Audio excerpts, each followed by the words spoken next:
they once worked together a long time ago. They're not friends now. They don't like each other. And yeah, 50 has taken every shot, especially when Diddy has been. Did Phil explain why he's speaking out now? He said he's speaking out because he believes Diddy's a predator. He wants accountability, and he doesn't want someone like this to run unchecked. This was supposed to be a quiet moment, a blink and you miss it response, maybe a lawyerly shrug. Instead, Diddy came out swinging at 50 Cent's documentary in a way nobody had on their bingo card, and the internet felt the shockwave immediately. The timeline froze, group chats lit up, and suddenly, what people thought was a one-sided narrative flipped into a full-blown standoff. Because when documentaries drop, they usually talk about people. They don't expect the subject to talk back, especially not like this. This wasn't a denial wrapped in PR bubble wrap. This wasn't a no comment dressed up as wisdom. This felt calculated, pointed, and just bold enough to make fans wonder if something bigger was about to crack open. The reaction was instant. Memes sprinted, think pieces queued up, and viewers who had already made up their minds hit rewind like they were searching for hidden messages between the frames. The energy shifted from watch and judge to wait, what does he know? It made other celebrity clapbacks look polite, like formal emails sent with read receipts. Here's the twist that hooked everyone. This response didn't feel defensive. It felt strategic. The kind of move you make when you're tired of being talked about and decide to control the conversation yourself. And once that door opened, it didn't just invite debate, it invited chaos. Because when the subject of a documentary fires back this hard, it's never just a response.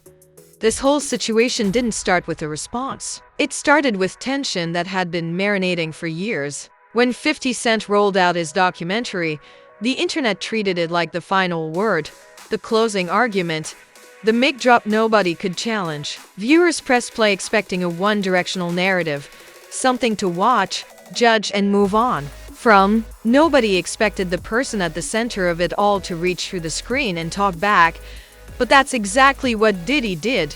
The moment his response surfaced, the energy shifted instantly. This wasn't a quiet acknowledgement or a carefully worded dismissal. It felt intentional, deliberate, and just disruptive enough to throw the entire storyline off balance. The kind of response that doesn't aim to calm anything down, but instead dares the audience to look again. What made it so jarring was timing. The documentary hadn't even finished settling into public opinion yet. People were still forming takes, still arguing in comment sections, still deciding which clips would become viral receipts. And then suddenly, the subject of the film entered the conversation himself. Not through intermediaries, not through silence, through presence that alone rattled fans.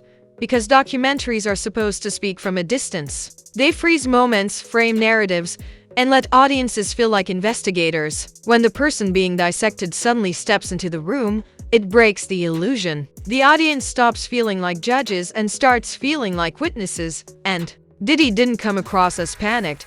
That's what unsettled people the most. He didn't sound cornered. He didn't sound rushed. There was no frantic energy, no emotional scrambling, no visible attempt to explain every detail. Instead, the response felt measured, almost confident, like someone who knew exactly how much to say and how much to leave unsaid.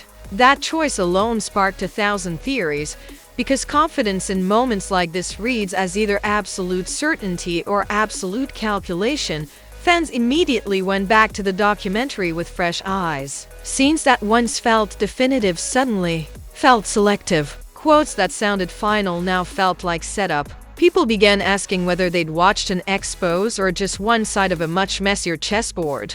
And once that doubt crept in, the conversation exploded. Comment sections flipped from agreement to debate. People who were fully locked into the documentary's narrative started hedging their takes. Others doubled down, accusing Diddy of deflection, manipulation, or classic distraction tactics. The divide grew sharper by the hour, and that divide was exactly the point. Because the response didn't try to convince everyone. It didn't need to. It only needed to fracture certainty. Once certainty breaks, chaos follows, and chaos keeps the story alive for longer than silence ever could. What also stood out was what Diddy didn't say. There was no detailed rebuttal, no list of corrections, no blow-by-blow denial. Instead, there was implication, tone, subtext, the kind of response that forces audiences to read between the lines instead of reacting to direct statements. And when people start reading between lines, they usually fill the gaps with speculation. Speculation is gasoline. Almost immediately, fans started digging into the long history between Diddy and 50 Cent. Old interviews resurfaced. Past jokes took on new meaning. Moments that once felt playful suddenly felt pointed in hindsight. The rivalry narrative re-emerged, stronger and more personal than before. This wasn't just about a documentary anymore. It was about power, about who controls the story when reputations, legacies, and millions of opinions are involved. A documentary may frame the past, but a response reframes the present. And in the present, attention is currency. Diddy's move reminded everyone of something uncomfortable. Silence is not always the strongest response. Sometimes speaking, even briefly, even vaguely, is far more disruptive. It changes the direction of the spotlight. It forces everyone to reconsider their assumptions. That's why fans said they didn't see this coming. They expected retreat. They got engagement. They expected denial. They got defiance. They expected the documentary to stand uncontested. Instead, it got challenged simply by the act of being acknowledged in an unexpected way. And once that door opened, there was no closing it. The media jumped in next. Headlines multiplied. Analysts debated whether the response helped or hurt. Some said it was genius. Others called it reckless. But nobody called it boring. The documentary suddenly had a sequel energy to it, even without new footage, because now there was a live storyline unfolding in real time. And this live element changed everything. Fans weren't just reacting to past events anymore. They were watching a current power play. Every word, every pause, every lack of clarification became part of the drama. The response wasn't an endpoint. It was a trigger. By the end of this phase, one thing was clear: the documentary no longer owned the narrative alone. Diddy had stepped into the frame, and whether people liked it or not, the story was now a two-way street. The certainty viewers felt at the start had cracked, and once certainty cracks, curiosity takes over. And curiosity is dangerous, because curiosity doesn't settle for one version of the truth. It hunts for more, digs deeper, and waits patiently for the next move. Once the response landed, the internet didn't just react, it recalibrated. The documentary was no longer the main event. The response became the headline, the subtext, and the obsession all at once. People who had finished watching the film suddenly went back, not to re-enjoy it, but to re-investigate it. Scenes were replayed, quotes were re-examined, and the audience that thought it had already made up its mind realized something uncomfortable. The story felt less settled than it did 24 hours earlier. That uncertainty was contagious. Memes exploded. First, because memes always arrive before meaning. People joked that this was the kind of plot twist even prestige streaming shows would save for the finale. Others said this made celebrity documentaries feel like trailers instead of conclusions. The jokes were loud, sarcastic, and relentless. But beneath the humor was a growing sense of whiplash. Fans weren't laughing because it was funny, they were laughing because the ground had shifted under their feet. Then the outrage split. One side accused Diddy of trying to hijack the narrative, saying the response was a classic distraction tactic meant to muddy the waters. They argued that documentaries exist to expose, not to debate, and that responding at all was an attempt to regain control. To them, the move felt calculated in the worst way, like flipping the chessboard when you don't like the position. The other side saw it completely differently. They said the response humanized the situation, that no matter how polished a documentary is, it's still one perspective. They argued that ignoring the subject's voice entirely creates a false sense of finality. In their eyes, the response didn't erase the documentary, it complicated it. And complication, to them, felt more honest than certainty. That split turned comment sections into war zones. People weren't debating facts anymore. They were debating philosophy. Should someone being documented ever respond publicly? Or does that undermine the purpose of the film? Does silence equal guilt? Or does engagement equal manipulation? Every take felt personal, because everyone watching projected their own beliefs about power, media, and accountability onto the situation. And then the celebrity reactions started creeping in, not direct statements, not bold call-outs, just subtle signals, likes on posts that felt a little too pointed, vague captions about narratives, truth, and timing, quotes about how history gets written by whoever holds the camera. The internet treated every emoji like a coded message, decoding intentions that may or may not have been there. That's when the comparisons went off the rails. People said this felt like a rap industry version of a courtroom drama where the defendant suddenly stands up mid-trial and addresses the jury. Others compared it to a biopic where the real person interrupts the screening to argue with the screen. The exaggerations were wild, but they stuck because emotionally, the moment felt surreal. What really escalated everything was how fast public opinion started wobbling. Viewers who had been fully convinced by the documentary began adding qualifiers to their takes. If this is true, assuming there's more context, I still believe the doc, but those small pauses mattered. Certainty had cracked, and cracks invite questions, and questions invite digging.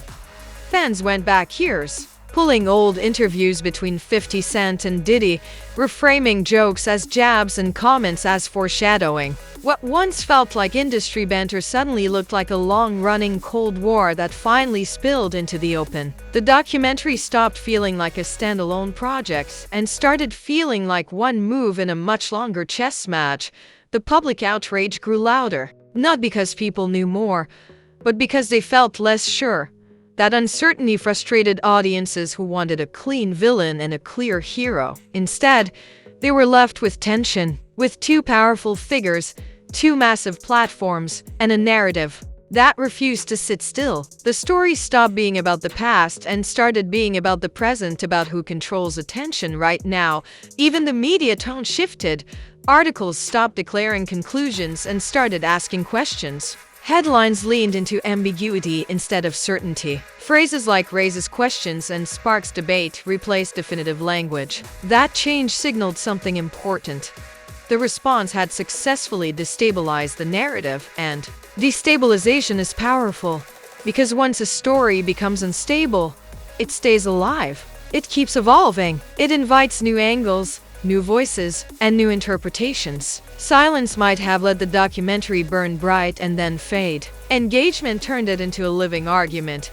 The audience felt that shift deeply. People weren't just watching anymore. They were waiting for another response, waiting for clarification, waiting for escalation. The story became a countdown instead of a conclusion. Every new post, every interview, every unrelated appearance suddenly carried extra weight.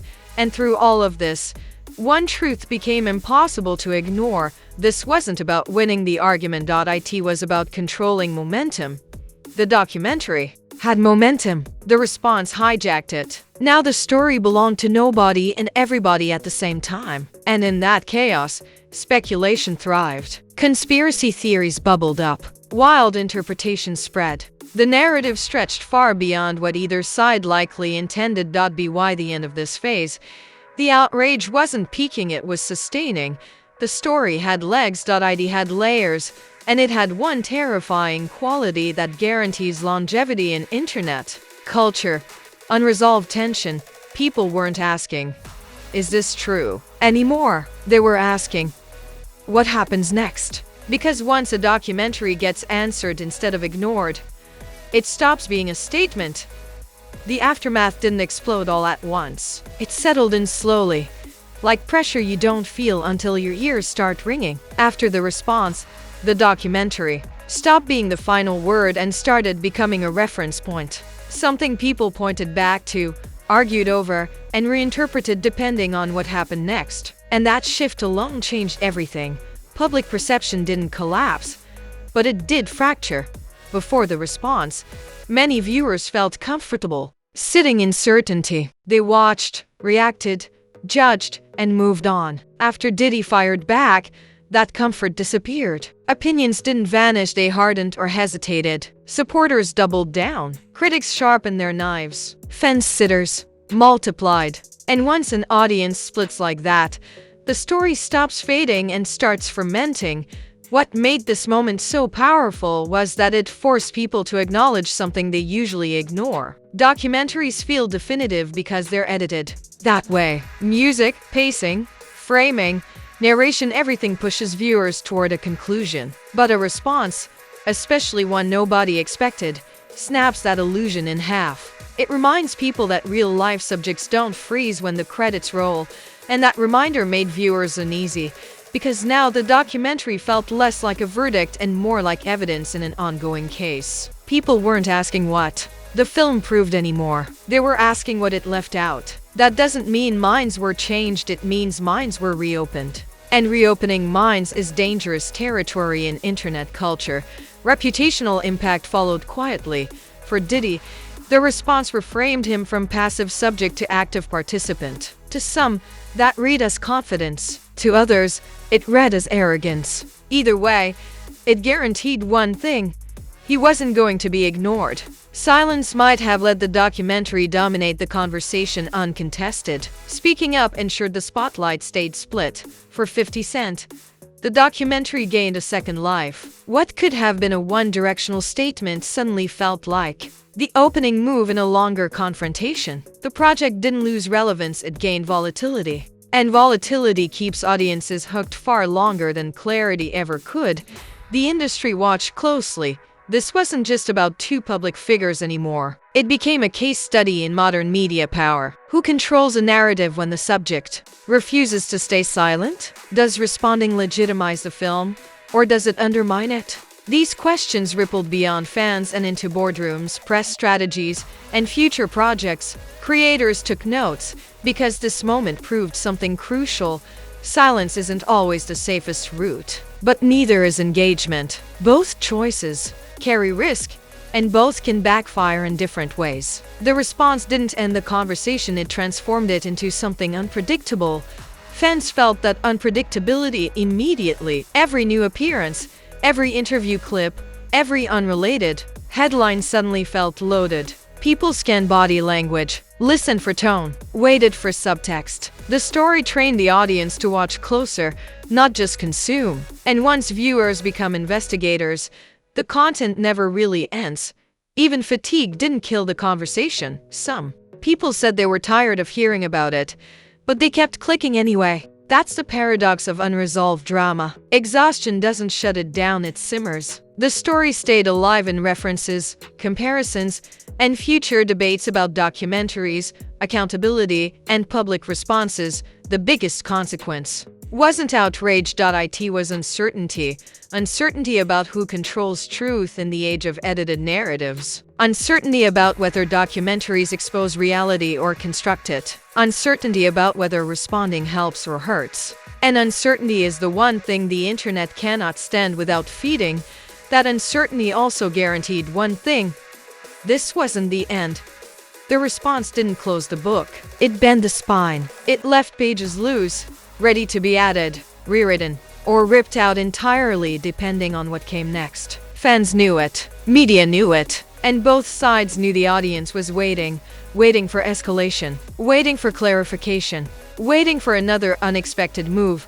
Because once a documentary gets answered instead of ignored, it stops being a monument to the past and becomes a live wire in the present. Every future action now exists in its shadow. Every silence feels intentional. Every word feels strategic. All right, if you're still here, don't play confused. You just watched a documentary turn into a live chess match. This wasn't a quiet rebuttal. This wasn't a PR whisper. This was a full-on narrative shakeup that nobody saw coming. And now the internet is stuck asking questions it wasn't ready to ask. So let's make this official.